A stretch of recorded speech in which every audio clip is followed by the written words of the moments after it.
Hello friends नमस्कार आपण को आउ गोटे नुआ वीडियो रे स्वागत करुच्ची। तो चलतु आज गोटे मस्त कहानी जानी नवा।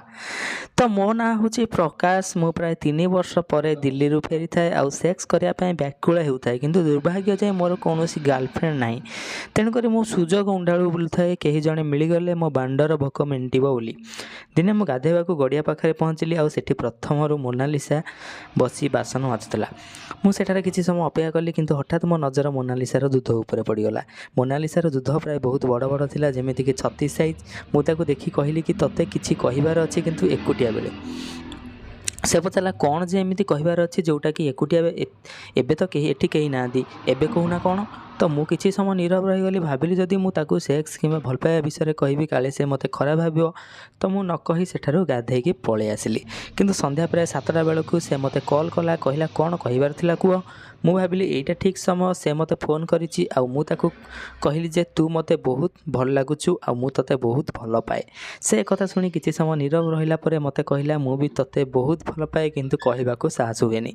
ता मुहरु एक कथा सुनी मु बहुत आनंदित हो गली। आ काल विलंब न करी ताकू राति 2टा बेलकू देखा करबाकू कहली। से मते कहला जे को जगार देखा करबा। तो मु ताकू घर पछपटे थी बाउंश बुदा मूल को आसवाक कहली। से मते हो ठीक अच्छी कहीकि फोन काटिदेला। आ मु सांगे सांगे जाई मेडिकल स्टोर रु कंडम पैकेट किणिकी आनली। आ साई सजबाज हो राति 9:20 सेठारे छिड़ा होइतिली। जेमिति से आसिला मु ताकू सीधा किस करियाकू लागिली। आ तापर 36 साइज रो दूध को चिपिली। किछि समय आ दूध चिपिया परे धीरे धीरे से मो हाथ को ता पैंटी भितरे पुरई देला। से बहुत छाटीपिटी होता कौए कहीं जदि आसीजे आम धरा पड़ जा। मुझे कहली एत राति है माने कहीं ए आड़ को आसबेनि। से कहला तमें कौन करने को चाहूच। मु सीधा कहली सेक्स करने को। एतिकी कही ता हाथ को आनी सीधा मो 7 इंच बांड को धरई देली। से मो बांडर मोटा आ लंबा को देखी डरीगला। से खुशी थिला। तापर भी मु ताकू कहली ता पार्टी रे मो बांड को पुरेबाकू। से किंतु मना कला।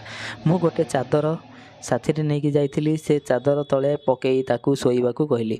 से तले शोइला। तापरे मु पैंट खोलीदेली आ ता बिया को चाटिली। 10 ରୁ 15 मिनिट जाए ता बिया को चाटी चाटी ताकू पूरा पूरी पागल करदेली। से मते कहला जे आउ संभाली हेउनी किछि गोटे कर। मु मो बांड को ता पार्टी रे जबरदस्त पुरई देली। से धीरे धीरे ताकू आग पछ करी चुसिला। आ मो बीज बाहरिबाकू थिला। मु ता पार्टी रु बांड को बाहर को नहीं आसिली। बाहरी पड़े आउ मजा आसबनी बोली बांड को धीरे धीरे शुआई देली। आउ सेतिकी भितरे ता बियारे मिडिल फिंगर पुरेली आउ ताकू सेक्स करेली। सेते बेले से उत्तक्त हला। मो बांड को सीधा नहीं ता बिया ऊपर रखी धीरे धीरे आग पछ कली। मु जानी शुणी भितर को पुरौ न थाए। से मो बांड को धरी पुरेबाकू कहला। मु धीरे धीरे ता बिया आड़ को बियार फोड़र सामना रे रखी धीरे धीरे धक्का देली। से किंतु मते बाहर को ठेलु थाए। मु ताकू किस करी करी तार टभा भलिया दूध को जोर चिपी चिपी गेइबार लागिली। तापर ता बिया को गोटे हाथ रे साउलेली जेमिति से नॉर्मल हैला। आ मु गोटे धक्का देली आ मोर बांड पूरा ता बिया भीतर को पसिगला। से किंतु कष्ट सही न पारी कांदी पकेला।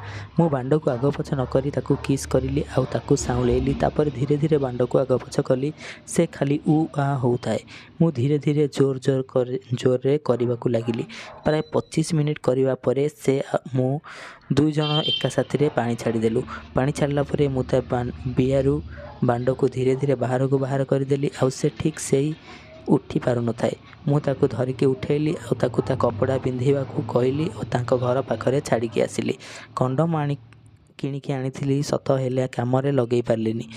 भावुची आउ गोटे दिन राति रे तांको छात ऊपर को डाकिकी आनिकी 2 घंटा जाए 5टा खंडे कंडम लगेईकी गेबी। तो ये इंटरेस्टिंग स्टोरी जानिया आम चैनल को सब्सक्राइब करी पाखरे थिबा बेल आइकन रे क्लिक करि नियंतु। नेक्स्ट स्टोरी आसीबो गोटे दिन परे।